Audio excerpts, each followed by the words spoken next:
Hello everyone, welcome or welcome back to Learn Bio. Let's learn bio with me. आज के lecture में हम लोग नए टॉपिक से शुरुआत करेंगे जो है द इनवर्टिब्रेट्स। ठीक है, अब इस टॉपिक को पढ़ने से पहले हम लोग एक इम्पॉर्टेंट चीज है उसको पढ़ लेते हैं। जैसे कि हम लोग जूलॉजी पढ़ रहे हैं, तो जूलॉजी के जो फादर हैं, father of zoology is Aristotle. ठीक है, तो ये टॉपिक से थोड़ा हटके एक पॉइंट है जिसको याद करना जरूरी है। अब हम लोग बैक टू अपने टॉपिक पे आ जाते हैं। अब इन्वर्टिब्रेट्स टॉपिक को पढ़ने से पहले अब आप लोग ये जाने कि इन्वर्टिब्रेट्स होते क्या हैं। तो इन्वर्टिब्रेट्स वो ऑर्गेनिज्म, वो एनिमल्स होते हैं जिनके पास वर्टिब्रल कॉलम या बैकबोन एब्सेंट होती है।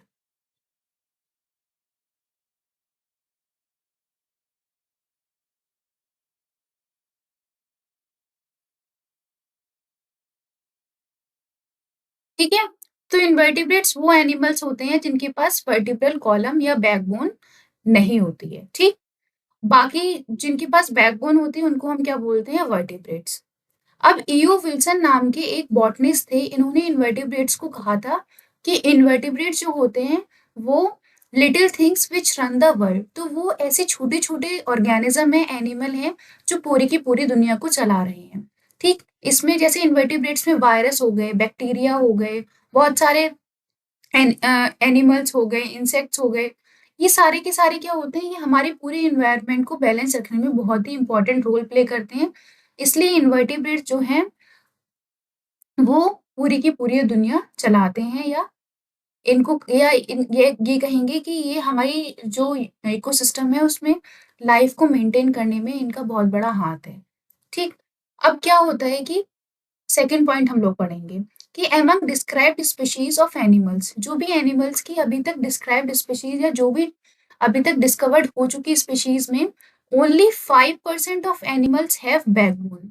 उनमें से सिर्फ 5% एनिमल्स ऐसे हैं जिनके पास बैकबोन है, या इसको हम बोलेंगे वर्टिब्रल कॉलम है, and they are known as vertebrates, और उनको हम क्या बोलते हैं, वर्टिब्रेट्स।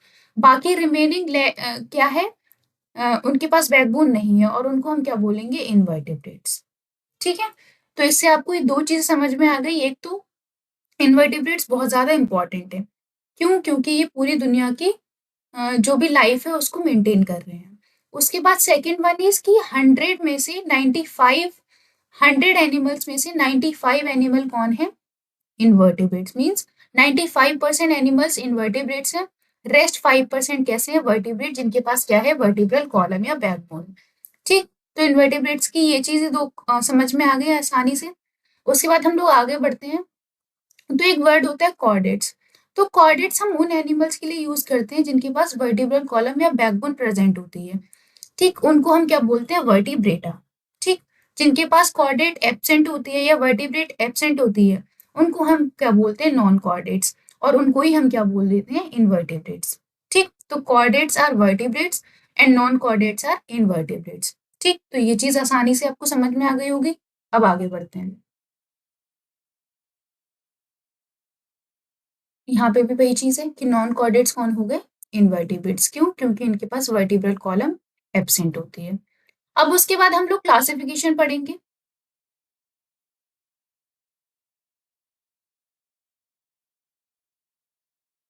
तो जो इनवर्टिब्रेट्स होते हैं उनको टोटल 11 फाइलम में बांटा गया है। ठीक, तो सबसे पहला is protozoa, second one is porifera, then coelenterata, platyhelminthes, rotifera, nematoda, mollusca, annelida, arthropoda, ectoprocta और एकाइनोडर्मेटा। ये 11 फाइलम है जो इनवर्टिब्रेट्स में आते हैं। अब उसके बाद ये जो ऊपर के फाइलम है ये आते हैं लोअर इनवर्टिब्रेट्स में। क्यों, क्योंकि ये कैसे होते हैं, स्मॉल इन साइज और सिंपलर होते हैं। इनकी बॉडी की जो भी स्ट्रक्चर होते हैं वो बहुत ही सिंपल होती है। उसके बाद ये जो सेवेंथ के बाद 7 से 8 तक के जो फाइला होते हैं वो किस में आते हैं, हायर इनवर्टिब्रेट्स में। क्यों, क्योंकि ये लार्ज इन साइज होते हैं और इनकी जो बॉडी स्ट्रक्चर होता है वो कैसा होता है, कॉम्प्लेक्स, या इनके जो सिस्टम्स होते हैं वो कैसे होते हैं, कॉम्प्लेक्स।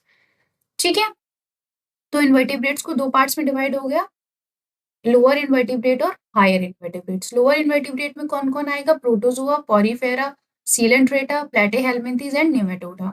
उसके बाद हायर इनवर्टिब्रेट्स में मोलस्का, एनालिडा, आर्थ्रोपोडा और उसके बाद अकाइनोडर्मेटा। ठीक, तो इसी चीज से समझ में आ रहा होगा कि कितनी सारी वेरिएशन हमें इनवर्टिब्रेट्स में देखने को मिलेगी। अब आगे बढ़ते हैं। अब उसके बाद इन सब को डिटेल में पढ़ने से पहले हम लोग इन्वर्टेब्रेट और वर्टेब्रेट के बीच में डिफरेंस देख लेते हैं।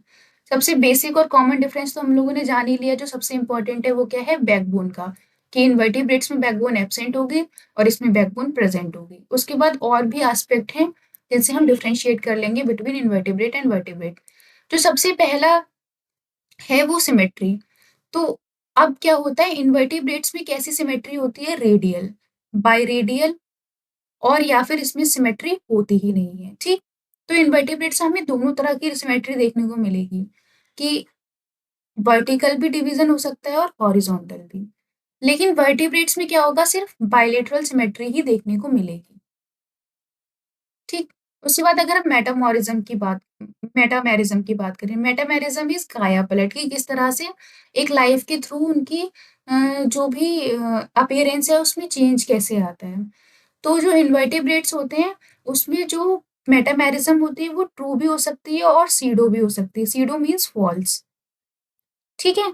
तो इसमें मेटामेरिज्म कंप्लीट लेवल पे भी हो सकती है और सीडो मेटामेरिज्म भी हो सकती है, ठीक। और या फिर इसमें कंप्लीटली एब्सेंट भी हो सकती है। लेकिन वर्टेब्रेट्स में क्या होता है, ये ट्रू मेटामेरिज्म होती है, एकदम प्रॉपर टाइप की मेटामेरिज्म प्रेजेंट होती है वर्टेब्रेट्स में। उसके बाद अगर हम पोस्ट एंडल टेल की बात करें, जो हमारा थर्ड पॉइंट है, तो पोस्ट एंडल टेल इनवर्टिब्रेट्स में एब्सेंट होता है, लेकिन वर्टिब्रेट्स में ये क्या होता है, प्रेजेंट होता है, और जो एनस के बियॉन्ड तक प्रेजेंट होता है बहुत सारे वर्टिब्रेट्स में।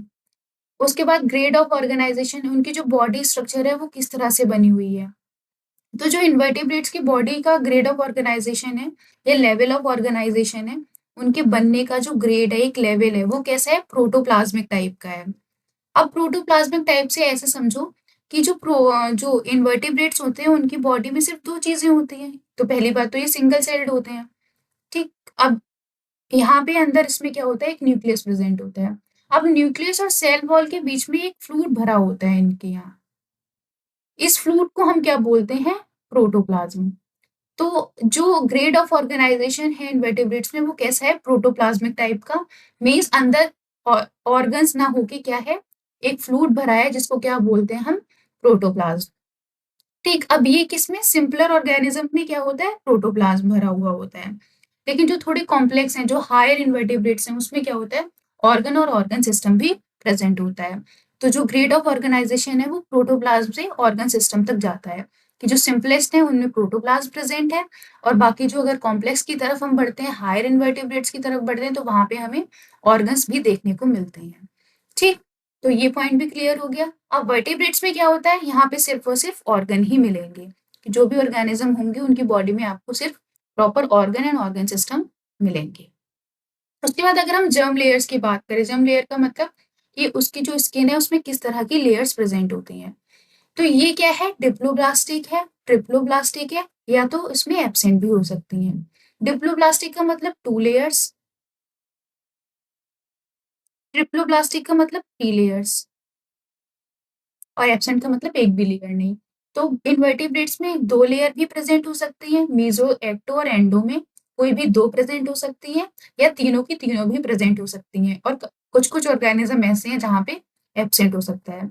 लेकिन वर्टिब्रेट्स में वही हमें क्या दिखता है, देखने को मिलता है कि हर एक ऑर्गेनिज्म कैसा है, ट्रिप्लोब्लास्टिक है, ठीक। वहां पे तीनों की तीनों, मीजो,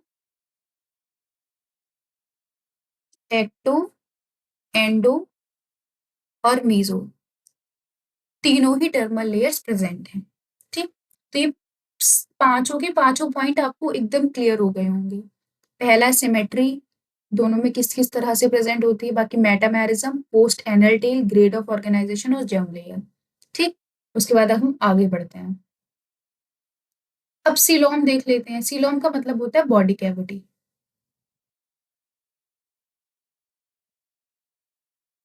तो बॉडी कैविटी की अगर हम बात करें, तो जो इन्वर्टिब्रेट्स होते हैं वो कैसे होते हैं, एसीलोमेट, मतलब उनमें बॉडी कैविटी प्रेजेंट नहीं होती है। या वो कैसे हो सकते हैं, सीडोसीलोमेट, मतलब कैसी हो, फॉल्स कैविटी, ठीक। और या कैसे हो सकते हैं, ट्रूली सीलोमेट। ये तीनों टाइप के हो सकते हैं, कि कुछ कुछ ऑर्गेनिज्म ऐसे हैं जहाँ पे बॉडी कैविटी प्रेजेंट ही नहीं है, कुछ ऐसे हैं जहाँ पे फॉल्स टाइप की या इनकम्प्लीट सीलोमेट प्रेजेंट है या बॉडी कैविटी प्रेजेंट है, और कुछ ऑर्गेनिज्म ऐसे हैं जिनमें ट्रू बॉडी कैविटी प्रेजेंट है, ठीक है। तो invertebrates can be of all three types. लेकिन जो वर्टिब्रेट्स होते हैं वो कैसे हो सकते हैं, सिर्फ और सिर्फ ट्रूली सीलोमेट, कि इन पे क्या होती है, प्रॉपर बॉडी कैविटी प्रेजेंट होती है। अब अगर हम बात करें सबसे important point, notochord. Notochord invertebrate में क्या होता है, एब्सेंट होता है, लेकिन जो वर्टिब्रेट्स होते हैं उनमें प्रेजेंट होता है। ठीक है, कुछ स्टेज पे नोटोकॉर्ड प्रेजेंट होता है, फिर उसके बाद एक टाइम के बाद ये नोटोकॉर्ड किससे रिप्लेस हो जाता है, बैकबोन से, जो जिसमें ये बैकबोन है, फिर इसमें इस तरह से रिंग लाइक स्ट्रक्चर्स फॉर्म हो जाते हैं, जिनको हम क्या बोलते हैं, वर्टिब्रेट। ठीक है, तो यही सबसे इंपॉर्टेंट कैरेक्टर्स है इनवर्टिब्रेट और वर्टिब्रेट के बीच में। उसके बाद ब्लड वेस्कुलर सिस्टम की अगर बात करें, तो इनवर्टिब्रेट्स में जो ब्लड वेस्कुलर सिस्टम होता है वो ओपन होता है, क्लोज्ड भी हो सकता है और एब्सेंट भी हो सकता है। कुछ कुछ ऑर्गेनिज्म में ओपन टाइप का होगा, कुछ में क्लोज्ड होगा जिसमें आर्टरी और वेन्स के अंदर ब्लड फ्लो करेगा, और कुछ में ये एब्सेंट होगा, कंप्लीटली एब्सेंट। ओपन वहां होगा जहाँ पे आर्टरी और वेन नहीं होंगी, यूं ही ओपनली ब्लड सर्कुलेट होता है बॉडी में। ठीक है, क्लोज वहां पे जहाँ पे प्रॉपर आर्टरी और वेन्स, जो नसें होती हैं, वेन्स होती हैं, उनके अंदर ब्लड सर्कुलेट होता है। एब्सेंट का मतलब है यहाँ पे कुछ कुछ ऑर्गेनिज्म ऐसे होंगे जहाँ पे ब्लड वेस्कुलर सिस्टम ही नहीं होगा। लेकिन अगर वहीं भी हम वर्टिब्रेट्स की बात करें, तो हर वर्टिब्रेट में जो ब्लड वेस्कुलर सिस्टम होगा वो कैसा होगा, क्लोज होगा, मतलब प्रॉपर आर्टरी और वेन्स के थ्रू ही ब्लड ब्लड ट्रांसफर होगा, और बहुत मच डेवलप्ड होता है। जैसे इसका बेस्ट एग्जांपल है ह्यूमन का जो हम सर्कुलेटरी सिस्टम पढ़ते हैं। ठीक है, उसके बाद अगर हम रेस्पायरेशन की बात करें, तो इनवर्टिब्रेट्स में रेस्पायरेशन बॉडी सरफेस के थ्रू हो सकता है, गिल्स के थ्रू हो सकता है। गिल्स के थ्रू किसमें होता है, फिशेस में। उसके बाद ट्रैकी, ट्रैकी के थ्रू भी हो सकता है, जिसमें मोस्टली इंसेक्ट्स में होता है।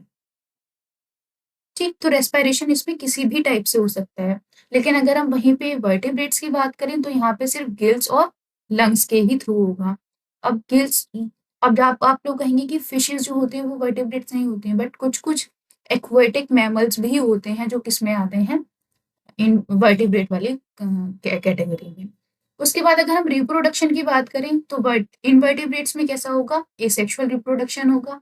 ठीक है, और जो वर्टिब्रेट्स होंगे उसमें हमेशा कैसा होगा, सेक्सुअल रिप्रोडक्शन होगा।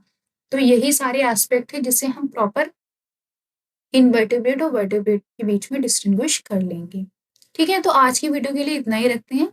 बाकी कल से हम जो यहाँ पे हम ये क्लासिफिकेशन, अगर मैं आपको एक बार और दिखाऊं, तो जो हमने फाइला पढ़ा था, तो पहला जो फाइला है हमारा प्रोटोजोआ, इसको हम कल से नए लेक्चर से शुरू करेंगे एंड प्रॉपर डीपली हम प्रोटोजोआ को पढ़ेंगे। उसमें जो जो ऑर्गेनिज्म इंपॉर्टेंट है, जो लाई करते हैं, मोस्टली टीजीटी पीजीटीज में पूछे जाते हैं एंड आपके सिलेबस में भी वो इंक्लूड होंगे, उन सबको हम डीपली पढ़ेंगे। ठीक है, तो आज के लिए इतना ही रखते हैं, और अगर कोई भी डाउट है तो आप कमेंट में आराम से मुझसे पूछ लीजिएगा। And thank you.